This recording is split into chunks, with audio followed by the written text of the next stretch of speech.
สุดยอดก่อนครับครับชีวิตคนอย่างนี้ชีวิตคนเดินทาง ชีวิตติดดอย ชีวิตติดดอย วันนี้เราจะไปอะไรเนาะเลาะสวนละโอเนาะ แล้วเขา สวนละโอ บอกอันบอกเลย ฮะ บอกเลย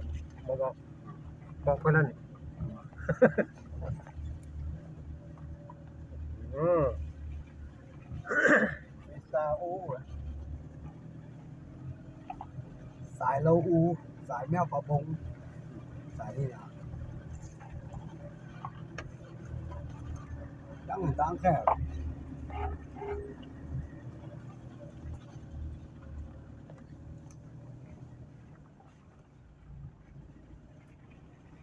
นานว่าเขาไม่ได้เจอคนรถไถเขาแหวนกันตั้งหันน้อยยะไปแล้วนะ ไปก่อนหน้าเขาเลยนี่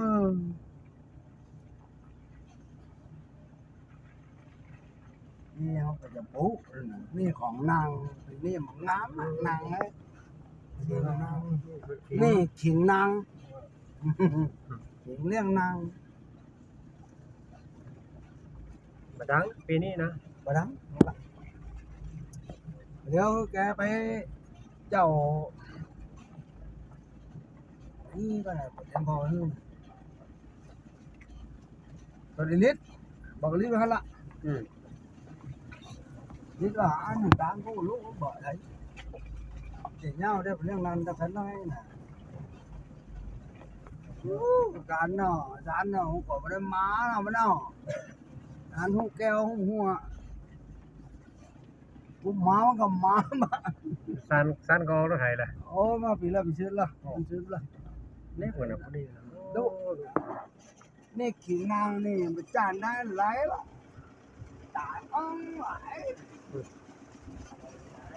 อ้องตาย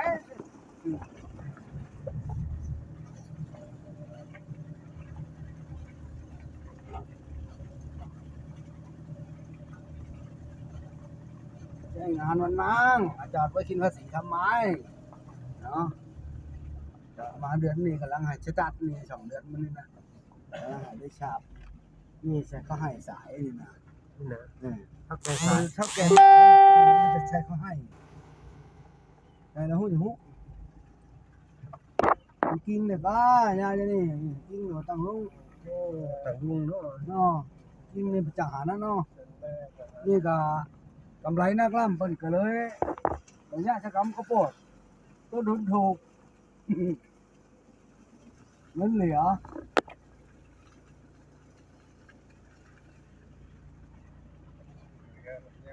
เงินเหลืออันเนี้ยได้จังจะได้มาบ้านก็บ่ได้แปลงโถใส่เงินเพีย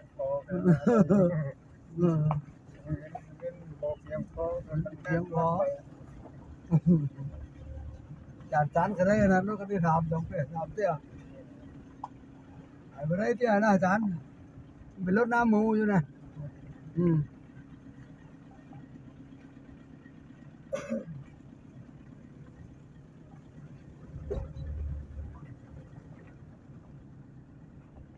โอ้ทางไข่หกแล้วเนาะ คนละโอ้บ่หมอมันเนาะที่รถมันโค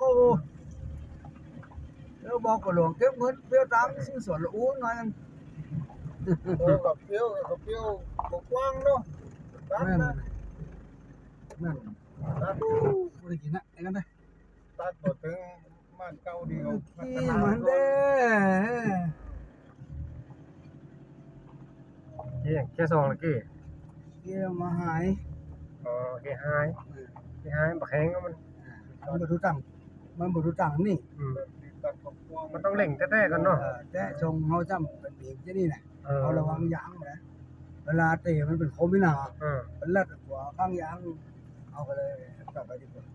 กับการอะไรอะไร เอาไปขุดฝังกำเดียวก็ยังได้เลยหลุมนี่นา อืม มีปัญหายังดอกเดี๋ยวก็เอาฉากตามด้านแค่นั้นเองอ่ะคนนี้จะพ้นละเดี๋ยววิ่งโลสามไป โอเคตัดก็ได้ เอาเป็นเอามาแล้วต้องเทคือเป็นเทเคลียร์แล้วก็เอามาหินเพียงที่ตั้งเนี้ยอันแล้วก็เอายางบนหลังอีกนั้นครับก็หินกับปูนข้างหลังเพียงกับมุดเลยเฉพาะต้นเดียวนั่นนะ มันจังนอกเพิ่นเอามาแล้วเฮาก็ทำให้มันดูดีอ่ะเพราะว่าเฮาทนั่นล่ะโอ้บ่ยามจงถึงไปรถเฮา โอ้ตอนนี้ก็หาระดับเอาหินยองๆ นั่นน่ะหาระดับหินย้องสีก้อนเอาเสาต้นเดียวนั่นน่ะ เอาต้นเดียว เอาปูนท้า ปูนมันปูนเทกับยัด ปูนก็จะเปียงกับหินนั่นพอดีเฮาก็ได้จำลำเฮาก็ทำทีได้เฮาก็อุ้มเสาต้นนั้นเอาไม้แย่พุ่นลายที่เฮาจังหาม2คนนั่นน่ะย่อนลงหาจากนอกนั้นเฮาก็หาจากข้างหลังของตัวนั้นตามตัวนั้นตัวเดียวน่ะมันก็ไปเบ้อเลยล่ะโอ้บ่ไปหาสารมันตามมาเละเนาะเฮาฮักหนีมันกันนะมันไหลมาน่ะ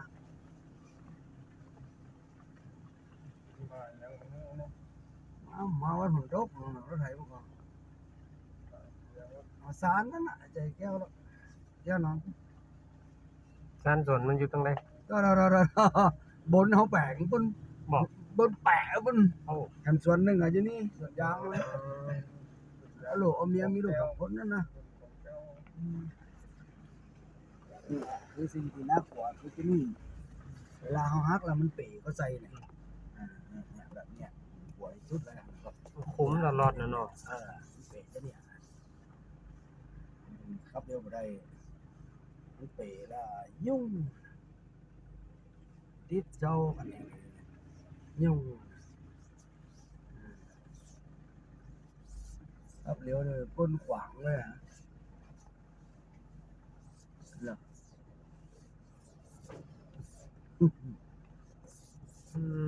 กะมองนี่บ่ได้ก็เนาะ ลำดูเลยก็ผัวอยู่นะ เออ แล้วก็ถึงมันยุ่งนะ มันมาเทคนกี่โดนเนาะ ทันทีพิซซ่าปีกว่าพิซซ่าปีกว่าพิซซ่าปีกว่านี่แหละครับ ยังไปปุ้ย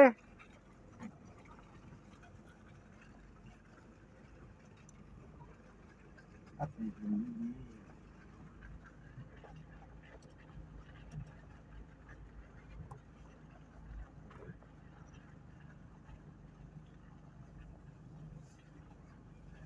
รถไถเดียวได้ห้องให้เนาะยังให้ดีเนาะโฟเต็มยักษ์ล้อบ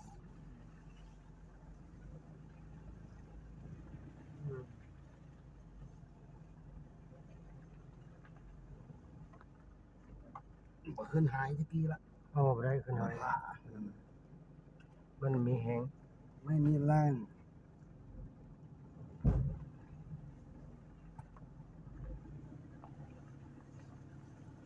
โลสองพอละขึ้นมาละ นี่นะ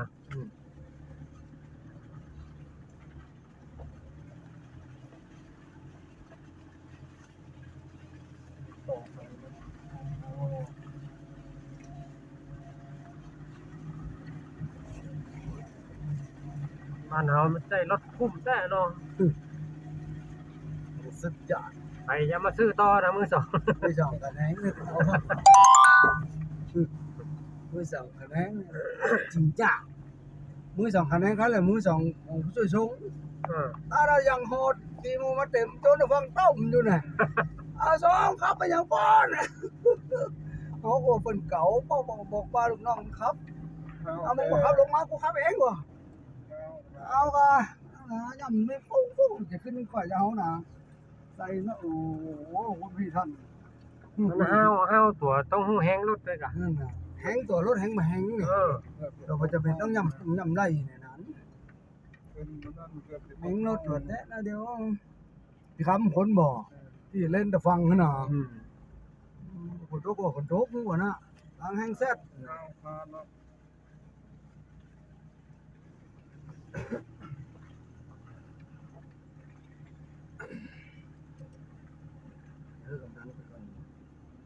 ตอนนั้นมาแล้ว ไปก่อนไม่รอแล้วอู้มาเปิ้นเขปุ๊กเสาไปตอนนี่อันจำเป็นได้เอาเลิกคือเปิ้นสักต้นหนึ่งก็ดีนี่จะไปได้แค่ไหนก็ย่างนะเพราะว่าเนาะพวกรกกันมันเอาอ่ะ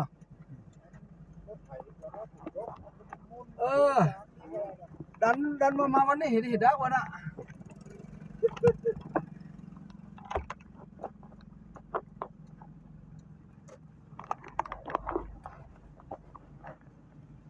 ตายดิฮะตกใจนะเดี๋ยวจะบอกว่านี่เฮาแล้วช่วยโชว์ยำฟูมันก่อนยำแล้วพวกคนเป๋เราห้วยไปหน่อยเนาะยำป้อยได้ก่อนจงนะ ปอดลงอีโต จะไปจะเฮาน่ะเขาเดี๋ยวพุ่นน่ะแต่แม่ของนั้นพุ่นน่ะเนี่ยนั่งก้นนั่งดีอ่ะสุกหัวตั้ง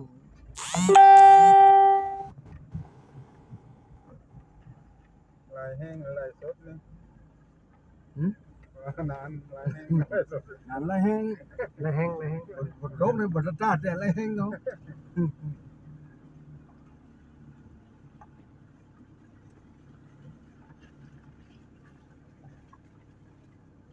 ฝนตกก็อะไรมาเดียวนั้นว่ามันได้เนี่ยตกจะมาน่ะ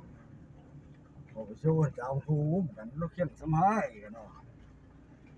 สั้นไปพุ่นกันนะ ท่านลงเม็กลงเนี่ยเหมือนกันเลย น่ะเอาขี้หย่ำหยาปัจจุบันนี่ในทะเลาะกันเนาะ มื่นนะที่นี่นะ รถเที่ยงลงถิ่นตะเนาะ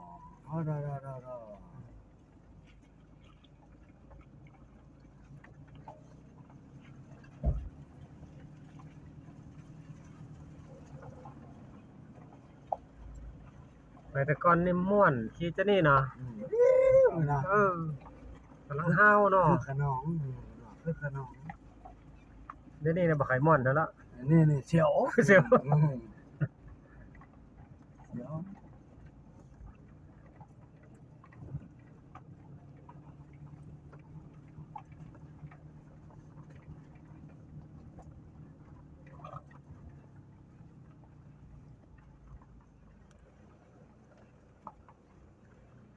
นี่กินยางเมื่อคืนนี่เนาะแต่ว่าไอ้นั่นน่ะว่า หน่อยเออนี่บัดนั้นละ เมื่อคืน แล้วนี่ เกินมาได้ แล้วยังโหดนี่ลงนับ ทุกนักงู อื ได้ ม ไปดับ สาบ คุณโดนนะไปดับ ไอ้ครับเจ้านี่เฮียไหนโทรมาจับอัน ไปมาพอดี ที่สาม ถ้าเฮียไหนโทรจ้าก่อนอันถ้ามาจ้านะเฮาตอบปฏิเสธเฮาจะให้วันใหม่แล้วนะเฮาจะโทรหานานแต่จันได้โทรนานอยู่พุ่นเฮียนั่นล่ะเฮาจะโทรเบรกปุ้นปากกะเบรกบ่ได้มันจะเอาเลิกนกผลลิ้นคำจริงนะคนเมียงมันก็เลื่อนวันนี้จะมีวันดีมีเยอะแยะ ที่นี่มันคืออุปสรรคเยอะว่าเฮาบ่สามารถที่ว่าราคามัน กำหนดบ่ได้เนาะ มันจะมาต่อราคากันนักมันก็บ่ไหว นั่น พอกว่าจะได้เนี่ยการก็ นั่นน่ะก็ เดี๋ยว พอทางบ้านไม้กันนี่เนาะ เขาไปบ่ถึงครึ่งทางเขาก็หนีแล้ว เขายิ่งบ่ชำนาญทางอย่างเฮาไม้เนาะบ่ติอ่ะนี่นะทางบ้านน่ะ ยังไม่งดแต่มงนี่สวย มีเมสิอีกอ่ะ อืม นี่ก็เบื้องเนี่ยมันก็มีตัวผู้2ตัวมีตัวผู้ผสมมีที่เราใส่ตัวเดียวตัวนั้นมันเป็นครอบเนาะนี่จังเป๋กันเอี้ยนี่ถ้าเป๋แล้วบักอันนั้นทำเฮาจะได้น่ะฟื้นคนขวางนะก็บักกันเป็นเม็กไซโชเท่านั้นเด้อได้ง่ายที่ก็ลมบวกแล้วนะ ขับ ไม่ถอยไม่ฟูเท่านั้น นี่รถถ้าเป็นรถธรรมดานี่ต้องย่ำเต็มที่อันนี้ อ๋อบ่ไปอ่ะ ยำปลักกี่ฟุ้งละเนาะ ย่ำอันบ่ไปละขำอยู่หั่นน่ะ ดีอยู่ที่เขาให้โยกอ่ะ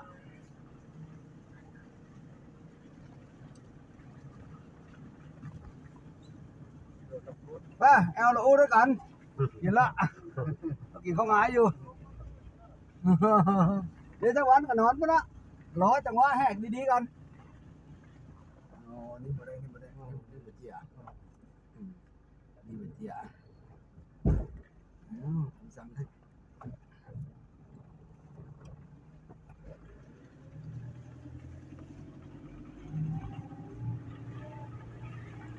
มันเดือนนานมาแปลงนี้แล้วมือ นี่นะหนึ่งย้อนไปสัก20 ปีได้อยู่ เท่าปีได้เท่าปีนา อืม อ้าวบ่ได้เด้อฮะ 20 ปีก่อนนะ อาจจะได้ ได้นะ20 ปีก่อน เราติดคนอาจจะได้ นี่พื้นน่ะมันน่ะ ช่วงนั้นราคาแรงกับแพงก็ได้ สารเนาะสารเนาะเนี่ยสารเละยันมันนู้นน่ะเนาะแต่หน้าต่างบานเดียวก็มีแล้วนะ ใส่ตรงบ้านงบของพอ ผมขอปาดไปหัวไปนี่ เนี่ยเราก็ปาด วันนี้หมูเป็นเรื่องผีเงินบุกบุ้มยังแต่ก็ปาดไปหัวปากเขาเล่าต้มเดียว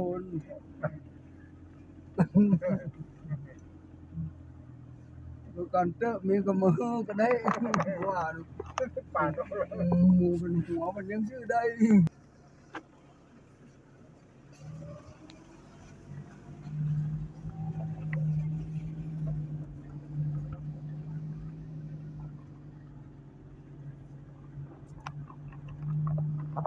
อาไปเห็นเจนี่นี่ก็ได้อยู่ นี่บอกว่าเนาะ นี่สบายนี่ก็สวนกล้วยอย่างละคำนี้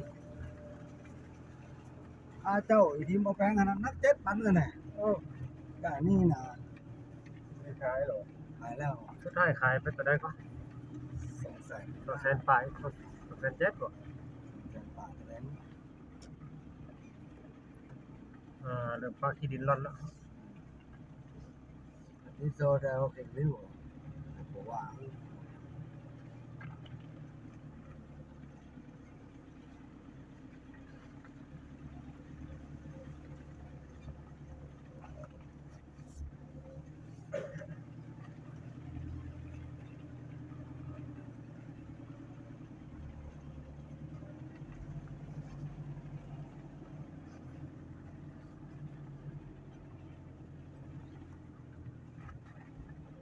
เรื่องนี้ต้องดูแล้วก็ปวดขนาดนั้นเลยเว้ยหนัง อันตรายห้วย เป๋นะน้อ ก็ให้ขยับไปถ้ามันหูเป๋แล้วก็ เป็นโหลลืม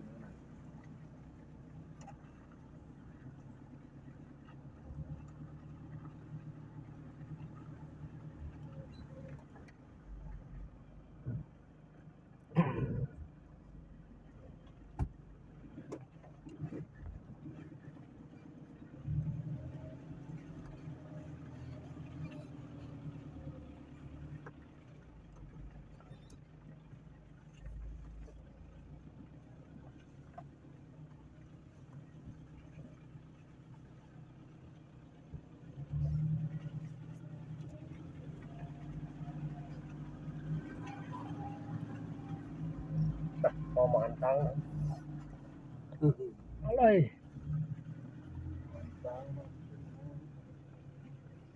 ทางมันนี่มันเป็นดินเนี่ยมันรู้จะมีงบประมาณมาได้ยังไงเนี่ยมันนี่แต่ละนี่ละอย่างนี้มันปลูกยางมาต้มหัวแล้วก็ยางเลยนะนั่นแต่ปลูกปล่อยเทวดาพอขว้างเนี่ยเราคุ้นตัวได้แล้ว โต๊ะกับโต๊ะเนี่ย ปลูกก็เหมือนกันแต่ปลูกไปเชียง ลงนี่จันทร์ครับพี่ ไหน ลงนี่ มันจันแต่มันโหดนะโคตรหอมกว่านั้นเลยน้ำได้ยุ่งแดดขึ้นกันน้อง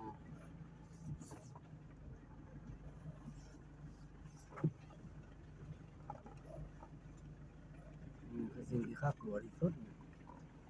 พี่ที่ผมลงหอนทางบอก ทางประจ ตามรถไฟมาเนี่ย ำได้ ได้อยู่แหละ ที่ทางที่ลอย อ๋อเนี่ยที่ปีว่านะ อืม เดี๋ยวเขาเทอันเอาแผ่นนี้มาปูเนี่ยนะได้ วันนั้น ได้ มันไหลหา มันไหลหารเทคอนกรีต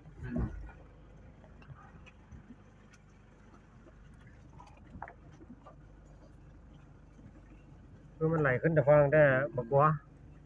เพราะมันไหลลงตำก้นเลยน่ากลัวอยู่มันคิปเปอร์อันนี้กะอันนี้รถไถนี่เนาะไหลหน้าเลย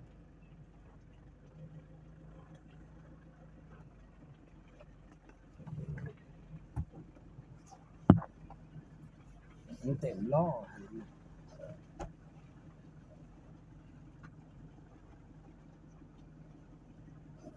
เนี่ยขาขึ้นกลับมาลำบากอยู่นะ นั่นน่ะ นี่นะ แดดก็แดดกันมันจะได้ง่ายมาจะไปลงห้วย โอ้พี่เดี๋ยวกันเนอะ แต่บ่ได้เห็นนะ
ไปพูดกันเด็ดแม่นี่สิพูดไม่ตลาด ทางหน้าพุ่นก็จะเขาบ่ฮู้หันบ่หันเด้อเนาะ กุ้งปลาแก้วหันกับมันกันนะ เออ บ่จานก็บ่ยากแต่มันมื่นนั่นน่ะเดี๋ยวยกรถนี่เฮา